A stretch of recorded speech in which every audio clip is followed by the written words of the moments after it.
Alrighty, guys. So I was going to give you guys a breakdown of what modes, well, really what multimodal means, because that's really what becomes most important whenever you start structuring your essay. So this video isn't actually on the structure of the essay. This is more so to give you an understanding of what mode and modality is.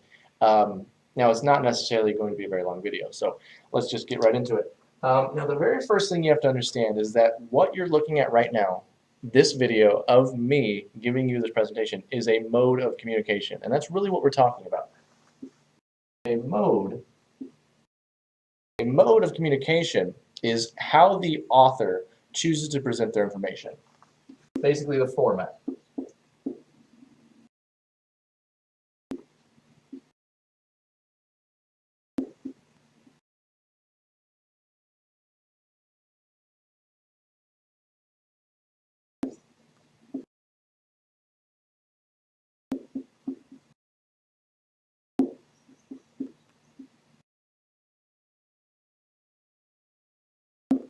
Now, I think you can read that, but just in case, in what format the author chooses to present their information.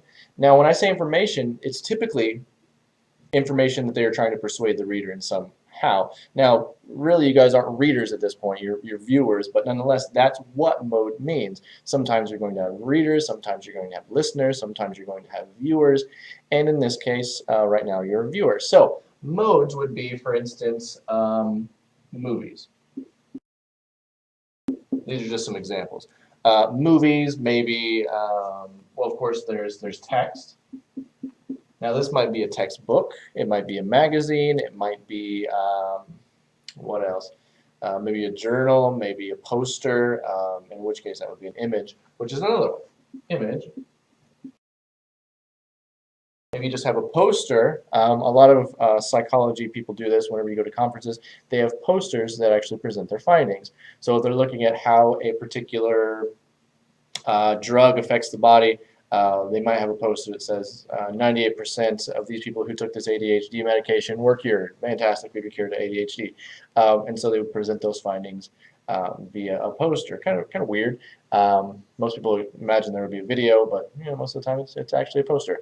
So images, to think of those like those posters, but then the obvious one is actually like a movie poster. You see a movie poster, that's one mode of advertising for that video or that movie. So right now, what did I just see recently? Oh yeah, the Captain America, the Civil War movie. So if you like the Marvel movies, the one where Iron Man's kind of holding the mask of Captain America, that is one mode of communication for the audience. It's one mode of advertising. Another movie that I've seen recently, I don't watch a lot of movies. If you're into The Walking Dead, you have this season's kind of poster, so to speak. The image is just TWD, and then you have the main character Rick Grimes right in the middle with a W, and so you can kind of see that mode of communication. Let's see. I mean, it actually can go deeper than that. Any kind of symbol can really be a multiple mode. I mean, talking about The Walking Dead again, you can kind of tell by when Rick gets his beard, he becomes Crazy Rick, right? And that is a symbol. That is one mode of communication, so the audience knows, hey, Rick's going to go crazy. If you don't know The Walking Dead, that probably doesn't make much sense. But another symbol, in a more easy sense, would be like the Indiana Jones hat. You know that the guy that wears the Indiana Jones hat in the Indiana Jones movie, that's Indiana Jones. That is his symbol. That is the mode of communication saying this is our main character. That's kind of like his call sign, so to speak. Um, let's see. Another obvious of images would be road signs kind of on the side of the street. You have stop sign, those are the more simple ones. But then you have like McDonald's advertisements on the big billboards. Those are also modes. So all of these that I'm talking about are all modes. There's also, of course, audio,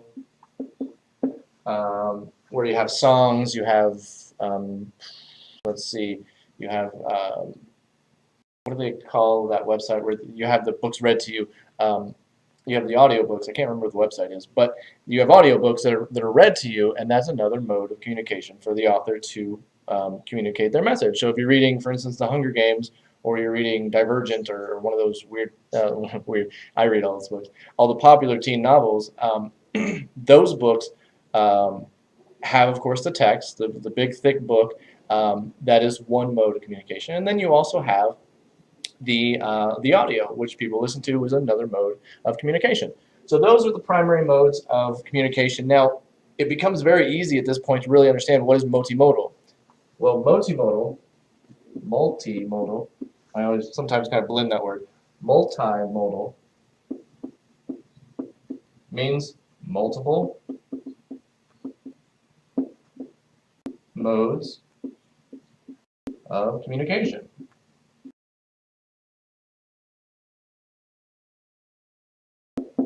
So if someone is being multimodal or they have a multimodal presentation, that just means they're presenting information in more than one manner. The typical one is for someone to give a PowerPoint presentation, which has kind of been driven into the ground a little bit. Nobody really seems to like PowerPoints anymore. They were cool whenever they first came out, but now everybody just kind of gets bored by them. So a lot of people are moving away from those. And so, for example, in this class, I gave you the writing project guidelines. That is one mode of communication. I've given you the text base, or in this case, it's kind of a digital image, but nonetheless, that is our text base mode of communication. Now, I also recorded a video that helped me to communicate the information and explain the information that's held within those guidelines. That's a second mode of communication of that document. Thereby, I am giving you a multimodal presentation of the guidelines for Writing Project 4. Now, I think that's about all. That is the two primary terms that you're going to need to become familiar with this next 5 weeks, because that is what this project is all about. It is about creating a multimodal presentation where you give me an essay. You give me your rough draft, your final draft, just like we've done in the past.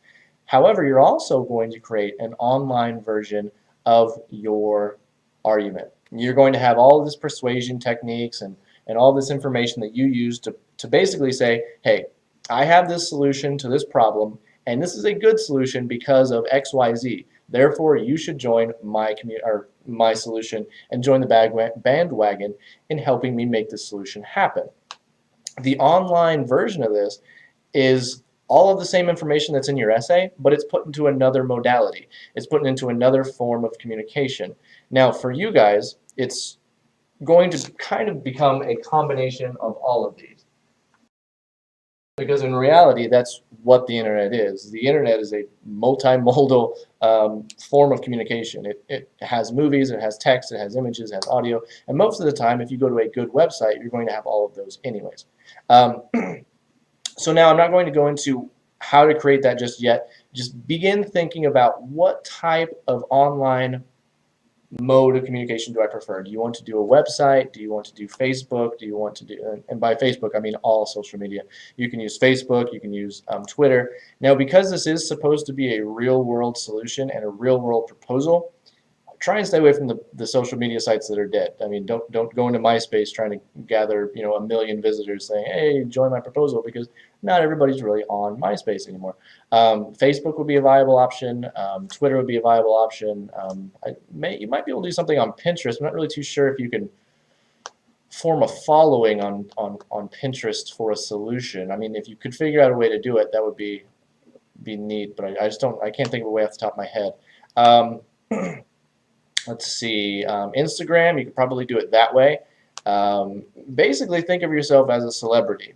You are your solution, and you are trying to market your solution. What are some of the ways that you learn about the information that comes from celebrities? How is it that you know that Lamar Odom got caught doing a whole lot of bad stuff less than 24 hours after he did it? How did that happen? Think about all the modes that you saw. Most of them are probably news-oriented, but how did they do it? They did it on television, they did it on their website, and they did it via their Twitter accounts, and probably some of them did it via their Facebook accounts. So those are probably the most effective means. Those, however, are not the only means that you have to choose from. You can literally choose anything that has to do with the internet. If there is some way, some form, some fashion that you can present your information on the internet, it is probably going to be okay, as long as, like I said, it's not something that no one uses anymore. If you go to a two-person forum and you create this thread that only gives people, all the people in the forum, which is 2 people, you're only reaching 2 people. The idea here is to reach many, many, many, many people. Even if they don't follow you, even if they don't read it. I want it to be able to at least be out there so people can read it. And so I'll go more into depth with that, but for now, this is really what we need to focus on. What is a mode of communication, and then what is then a multimodal form of communication if you're using more than one mode. So have a good week, and I'm going to start another video here in just a few minutes that kind of outlines the structure of the essay and how to develop your thesis, which is part of what to do this week. So again, have a good week if this is the last video you watch, and if not, well, stay tuned for just a few minutes, and I will start a second video.